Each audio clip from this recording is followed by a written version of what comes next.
dashboard glow, little hatch, big ego. Late night, empty road, I'm hunting down that red road. Gear click, finger shake, boost bills, I'm wide awake. VT screaming my veins, every shift says no restraint. Take me to a red line, love how you pull when the stars align. K-Series hard when it hits just right, spinning that soul up into the sky. Tail line, red line, don't lift off, keep it on my side. You and this engine burning through time, race me to red line.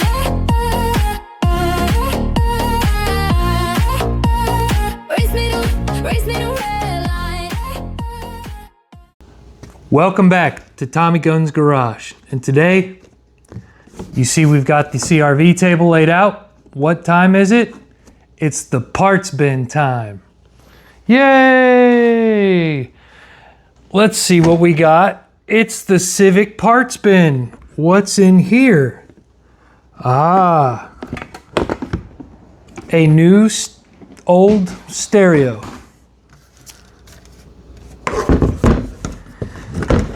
Some people might say, Tommy, why are you changing out the stereo in the Civic? I don't like that radio. I'd much rather go with a radio that was built in 2016, 2015. It's the DNX 691HD with navigation that I got secondhand, not working, off eBay. I ended up doing some tricks to it, ended up fixing it, and here we go. Some of the features is it's got all the ports we need, subwoofer front and rear. It also has audio, video out, and reverse cam in. Navigation, it's got an iPod AVN 2. It's got, this suits my needs most likely, most because I like the dial. With this, we've got some other goodies. To go along with that double din, we have a installation kit. Comes with the wires, screws, everything you need. The adapter for the radio. So in this car, the previous owner did a amp bypass, so we're gonna have to run new wires to all the speakers anyway. All right, crew, so we are going to wire in our head unit. I've got a couple supplies. I've got my heat shrink tubing. I've got one butt connector. This is going to be for the remote amp wire, aka the remote wire. Got some solder. I've got some solder paste because this helps clean all of the connectors, the wires when I go to solder. Dirty wires do not make good solder joints. I did some prep work in preparation for this, and what I did was I got rid of the speaker wires. I just cut them down shorter and made it, looped it up for later if I want to change something. This is for the radio here. This goes into the back of the radio, like so. We are only going to use some of these wires. Blue goes to your amplified antenna. Pecan, or controller, is for which is the blue and white, which is for your amp remote wire. This is your red wire, that's power. Yellow is for your memory. It's constant 12 volts, so it saves your memory on your radios, such as your presets for your audio settings or your radio stations. And then we've got ground. This is for the radio. This is for the actual car harness. I did the same thing for the speaker wires. I went ahead and coiled them up and taped them. Made sure that they were not making contact with each other. Your red wire, your yellow, your black, and your orange. The reason why I'm not using the speakers on this setup is because we're going to be running a 5-channel amplifier, and for right now, since I haven't worked out what I'm going to do with the sub, we're going to be just running fronts, rears, rear speakers using the RCA jacks.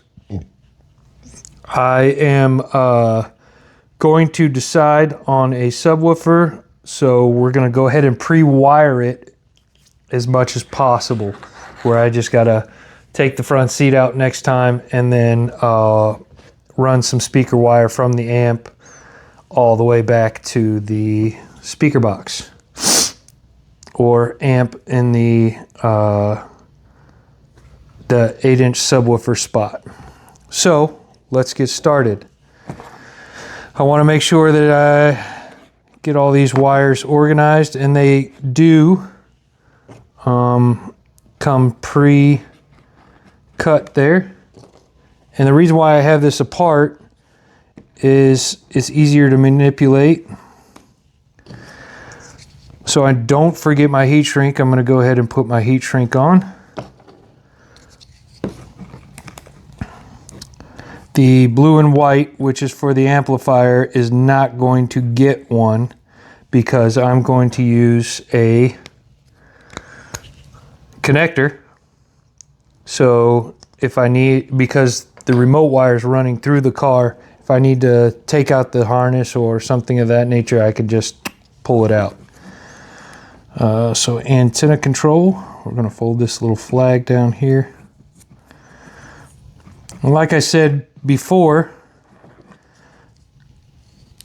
get the right tools, get the right connectors, get the right everything, because if you're not going to hold on to the car and you send it on down the road,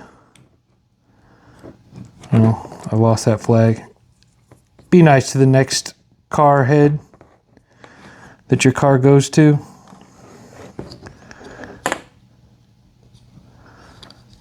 So we're going to start with the black wire.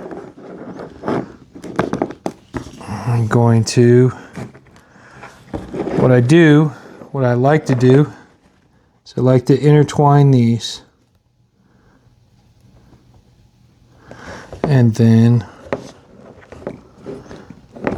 twist them.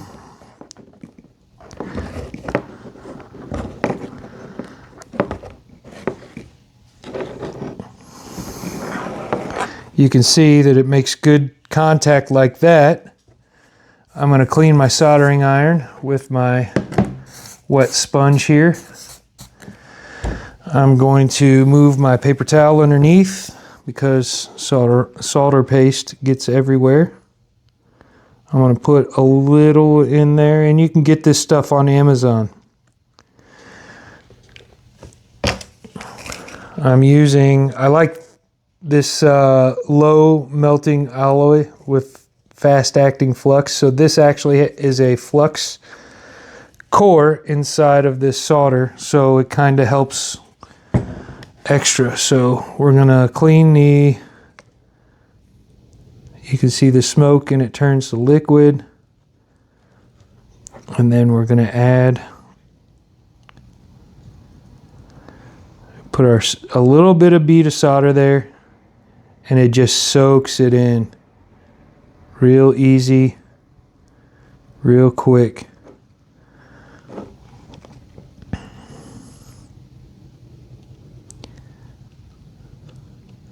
We're just going to move it back and forth, and we're going to make a inseparable bond there.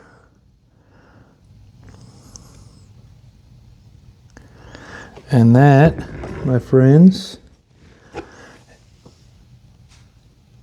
is a quick, easy solder, and it gets in, it flows into the wire real nice.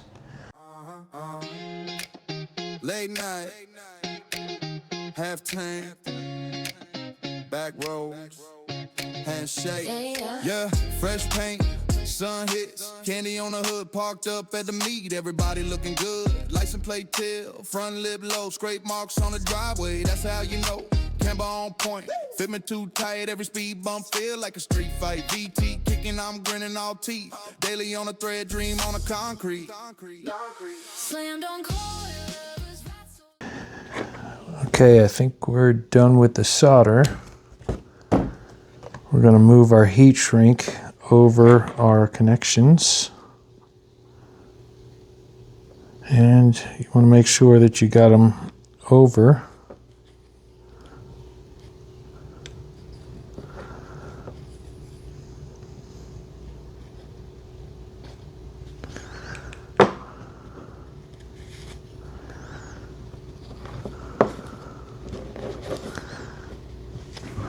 Right, need to find my lighter, my Lear tray. All right, I found my lighter, and now we're just gonna do this. Now, this is not the proper tool.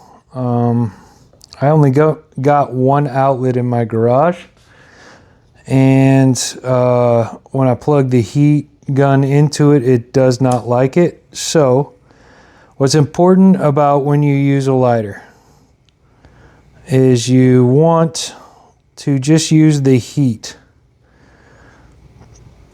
It'll shrink, and if it turns black, you're too close. And proper sizing of the heat shrink is very important also. Usually they have like a 4:1 shrink ratio, and you don't want to keep it in one spot.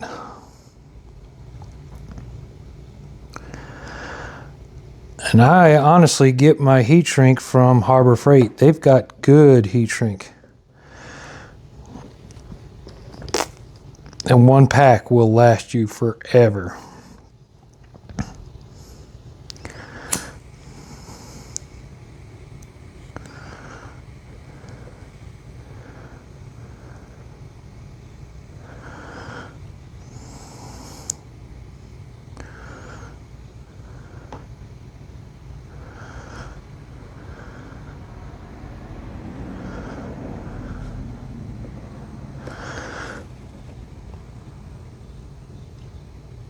But like I said, there's a right tool for every job. And a lighter is not the best for it. Does it work? Yeah, it does.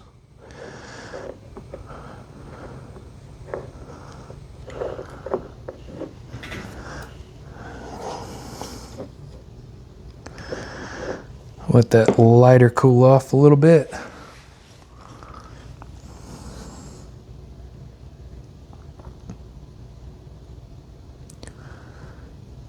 While we're waiting on that,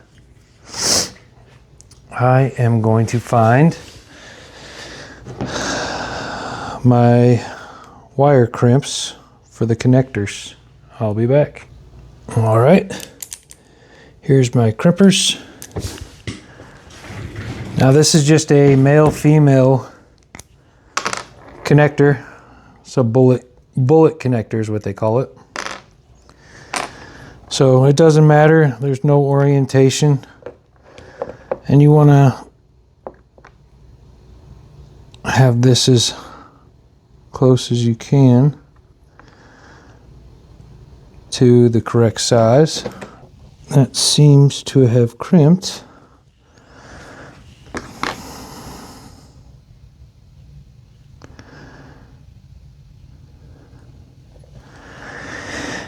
And just so,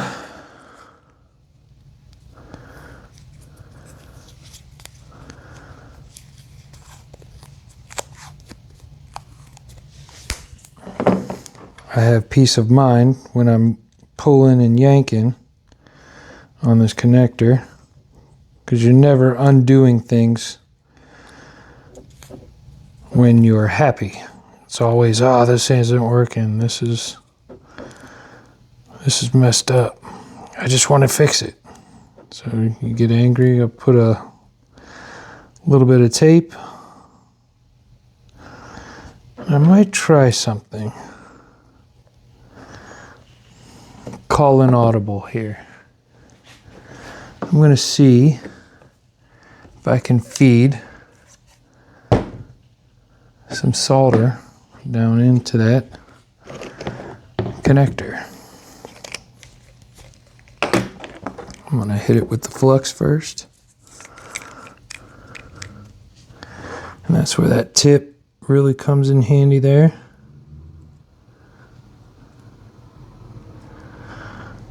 I got to be really good with it.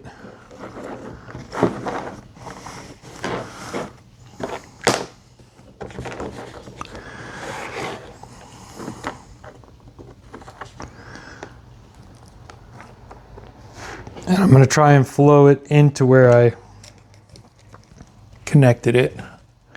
Okay, we got a green light. Let's see if I can do it. I'm going to put a little on here.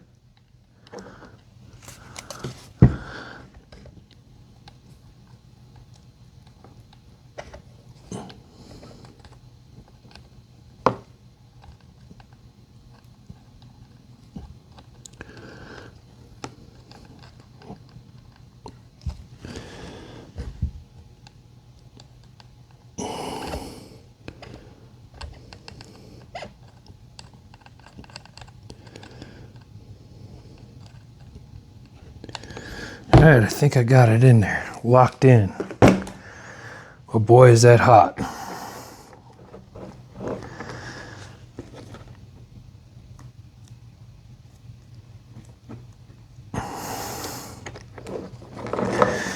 All right, we're gonna heat shrink our black wire here. Make sure we're covering the joint. And we're, again, just going to use the heat, not the flame. It's called heat shrink, not flame shrink.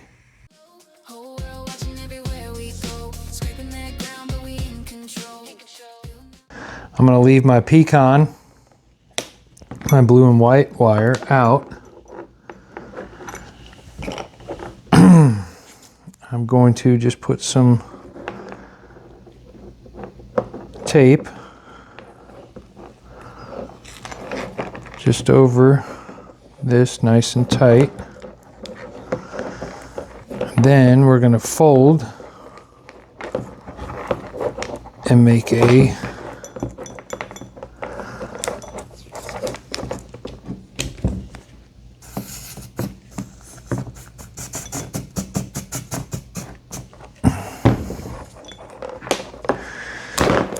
nice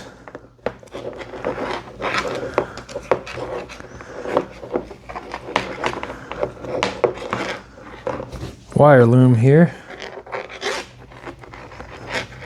so it's nice and compact and short and takes up less room, because with a 5-channel amplifier, speaker wires that I ran, it's going to get cramped up in there.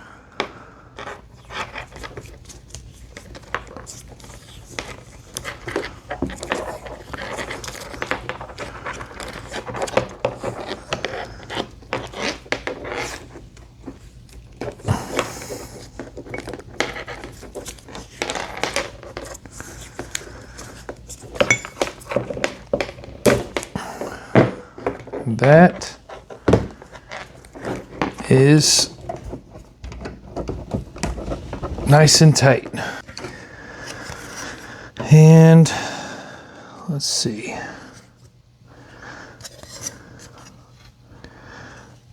I imagine it goes in like so. That supports the radio. right there. And then I think it comes with screws. This is the first time I've installed a double din on this generation of Civic. On the older styles, it's just you take the old, sometimes you don't really need a kit, like on Toyotas and some of the older Hondas. My 95 Accord, I just had to take the old side plates off, and they just fit right on the radio, and I didn't have to worry about it.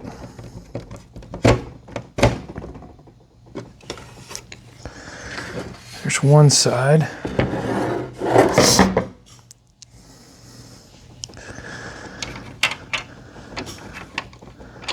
I don't know if I'm doing this right or not, but if it works, it works.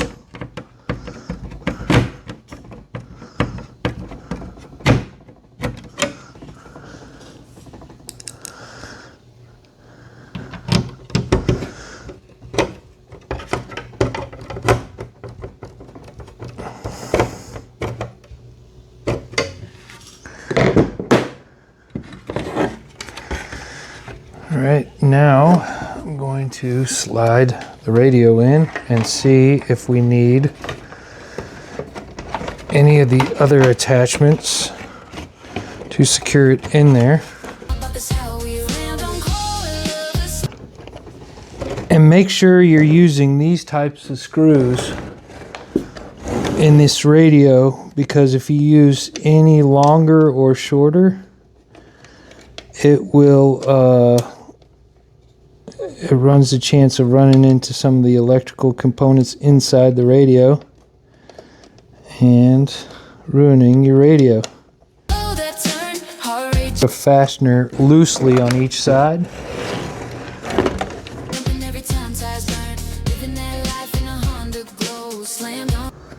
Okay, and I'm just putting them in loose.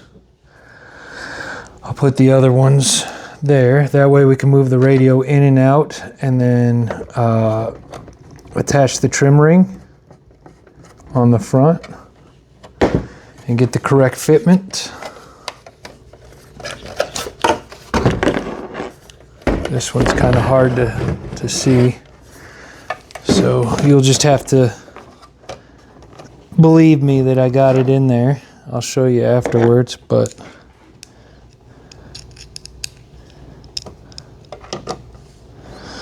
I'll give you another close-up of this screw here. Right here. See how it's flat right there? I'll make sure that they're just a half a turn out, and I can push it in. And we're going to test fit the trim ring and see what that looks like.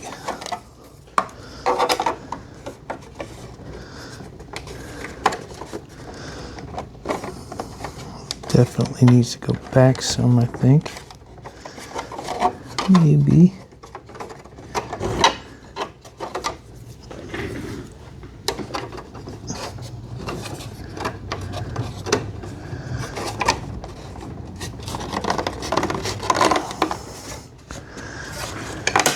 Okay, that's snapped in, that's snapped in.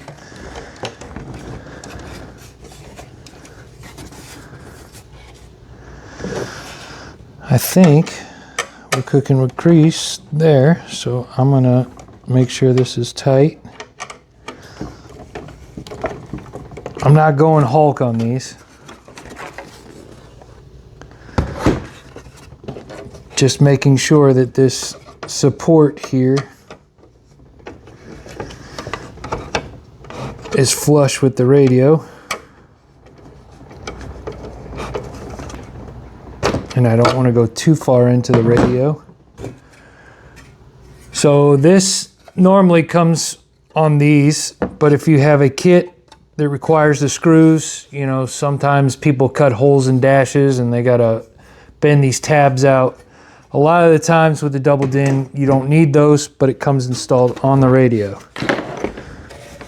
So that's what she looks like. She's a little dirty, like I said. She's secondhand.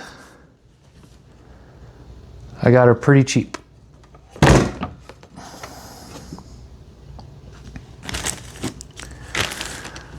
All right, now we're gonna install the other goodies. I'm gonna slide this towel over there so we don't scratch up the face. We're gonna install our climate controls. Red line habits, gauges all glow, boosting the whisper, secret in the flow, stickers on glass, story in the scars, long nights wrenching under backyard stars, exhaust sing loud, neighbors all Right.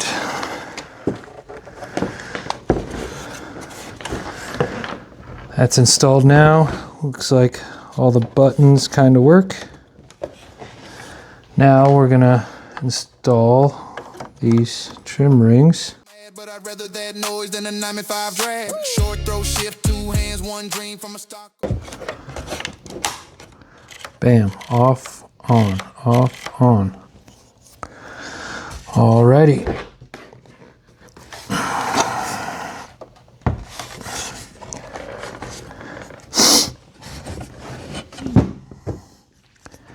Next, we'll install our hazard switch.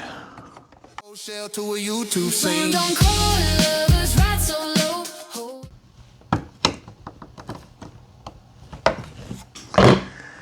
Next, we're going to install our vent.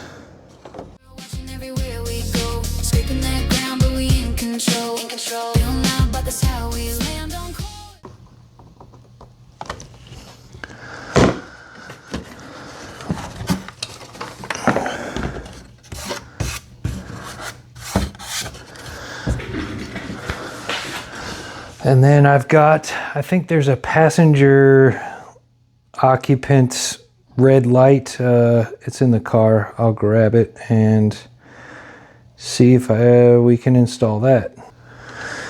The Chinese radio had like a grill something or other right here. That's why the switch was tucked in behind the dash. I'm also going to have to take off all of these white things here and put them on there. This is the old Chinese radio. There were no screws, so I had to dig into my stash and find some that would work.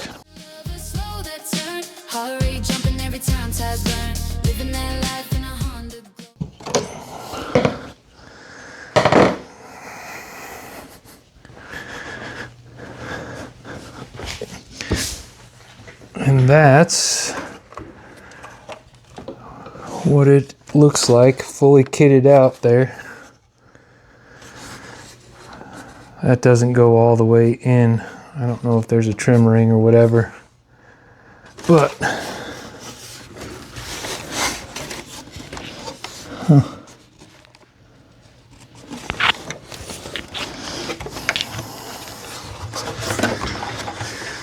it's good for now until I figure something else out. I'm happy with it. Sure, a little dust will get in there, but that looks really good. And you know, this was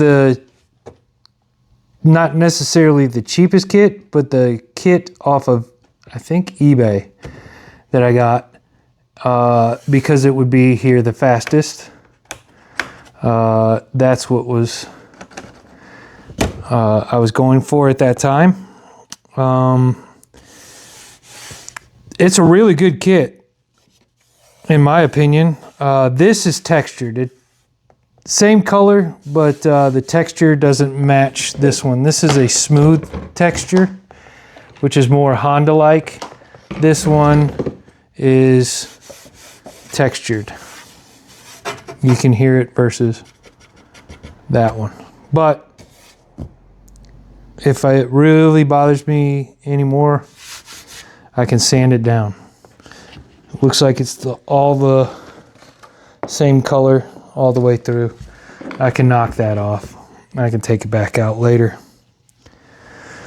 All right, so I'm gonna set this aside and I'm going to remove, excuse me. Actually, I'm gonna 1-for-1 swap these so I get them in the right position.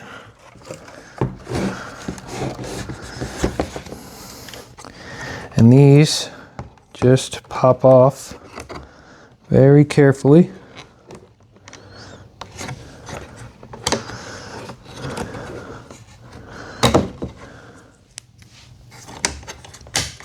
And snap in.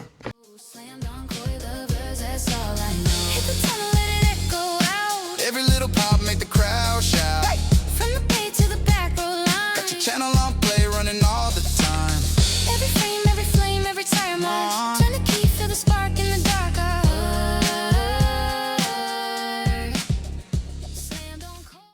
All right, crew, we're done with the Chinese radio. And that is it, fully assembled.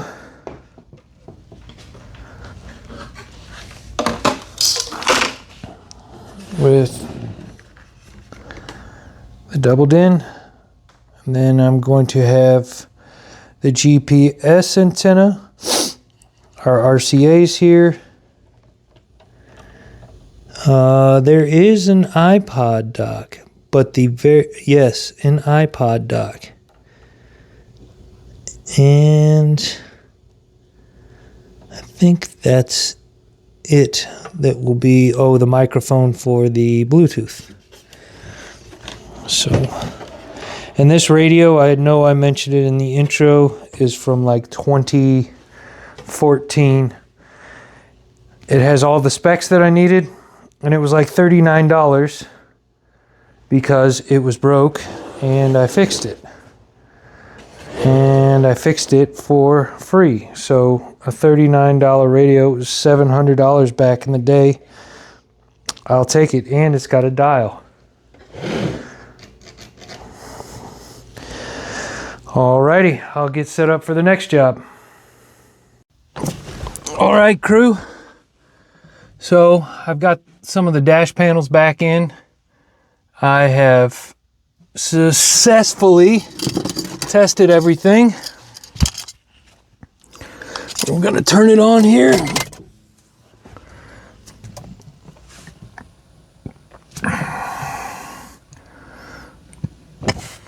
And we'll see if we can hear some sound quality here. I don't want to get a violation.